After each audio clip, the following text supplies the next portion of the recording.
BJP ઉમેદવારને હરાવવા funding અપાતું હોવાના આક્ષેપ અને દિવસે ભાજપનો પ્રચાર કરવાનું અને રાત્રે કોંગ્રેસ પાર્ટીના ઉમેદવાર સાથે બેઠક યોજાતી હોવાના આક્ષેપ ઉઠવા પામ્યા છે અને કોંગ્રેસ પાર્ટીના ઉમેદવારને નાણાં આપવામાં આવતા હોવાથી ભાજપમાં ધમાસાણ મચી જવા પામ્યું છે।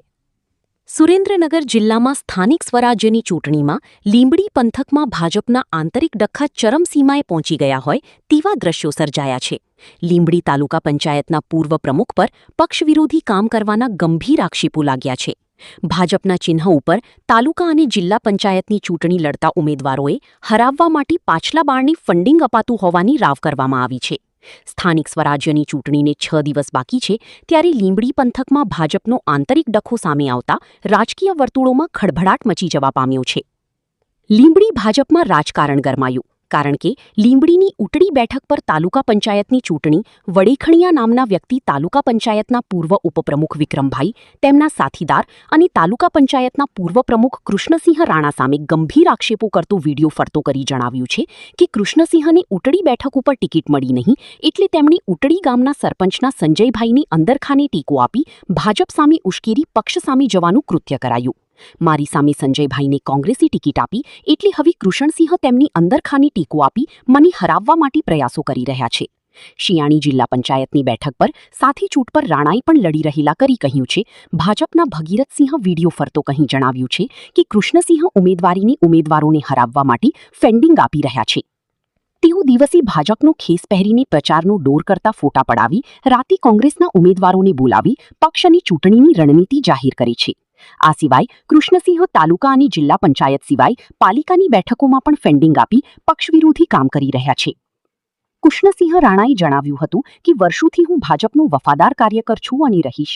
2 વાર લીંબડી તાલુકા પંચાયતમાં પ્રમુખ, 1 વાર ઉપપ્રમુખ રહી ચૂક્યો છું। 3 ટર્મ તાલુકા પંચાયતમાં ચૂંટાયો છું। મારી લીંબડી પંથકના મોટાભાગના લોકો સાથે વ્યક્તિગત સંબંધો છે। હું મારી ઓફિસે હતો ત્યારે કોંગ્રેસના ઉમેદવારો મારી પાસે આવ્યા એ વાત સાચી, પણ જે લોકો મારી પાસે આવ્યા તે ચૂંટણી પહેલા ભાજપમાં જ હતા। મારી તેમની સાથે મિત્રતાના સંબંધ છે। હવે તેઓ અન્ય પક્ષ સાથે જોડાયા એટલે મારે તેમની સાથે સંબંધ તોડી નાખવા? અને જે વ્યક્તિઓએ મારી સામે આક્ષેપ કર્યા છે તેઓ 2 વર્ષથી ભાજપમાં જોડાયા છે। અમે પાર્ટી માટે જાત ઘસી નાખી છે।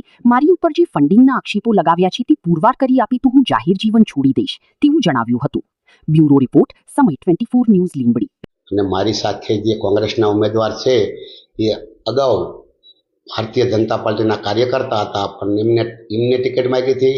તાલુકા પંચાયતના પૂર્વ પ્રમુખ એવા કૃષ્ણસિંહે ટિકિટ માંગી હતી, પણ એમને ટિકિટ ન મળતા મારી સામે ઉમેદવારી કરવા માટે ભારતીય જનતા પાર્ટીના ઉમેદવાર શ્રી સંજયભાઈને ટિકિટ અપાવી અને તેમને પૂરેપૂરો ફંડ આપે છે એવું પણ મને જાણવા મળ્યું છે। એટલે દિવસે ભારતીય જનતા પાર્ટીનો પ્રચાર કરે છે અને રાત્રે આવી રીતે એનો ફંડ ફાળો આપી અને મારી સામે લડાવે છે અને મને હરાવવાનો પૂરેપૂરો પ્રયત્ન કરે છે।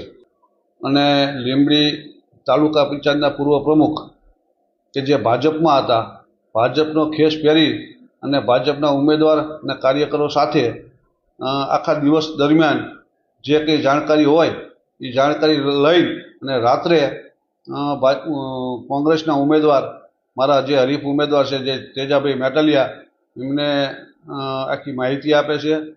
અને બીજા પણ અમારા એક વિક્રમભાઈ વડેખણિયા છે જે કૃષ્ણસિંહ રાણા 3 ટર્મથી ઉટલી સીટ ઉપર જે લડતા હતા, અત્યારે કોંગ્રેસમાંથી ભાજપમાં એક સરપંચ હતો, એને કૃષ્ણસિંહે ટિકિટ દેવડાવી છે, એને ફંડ આપ્યું છે। અને વિક્રમભાઈ વડેખણિયા જે નાના ટીમડાના છે એ ભાજપમાંથી લડી રહ્યા છે, એ પણ સાથે છે। હું પહેલાં કોંગ્રેસમાં હતો અને કોંગ્રેસમાં હું વફાદાર હતો, આજે હું ભાજપમાં છું, પણ ભાજપવાળા છે ભાજપને હરાવવા માટે આજે બજારમાં ઉતરી ગયા છે। લીંબડી જિલ્લા પંચાયત હોય, તાલુકા પંચાયત હોય, લીંબડી શહેરની મ્યુનિસિપાલિટીની બધી સીટ હોય, બધી જ સીટમાં તે એવડે ફંડિંગ કરે છે અને એનું મારી પાસે વિડીયો શૂટિંગ છે। અને રંગે હાથે આજે કોંગ્રેસના ઉમેદવાર સાથે પૈસાની લેતી દેતી કરતા અમે પકડ્યા છે।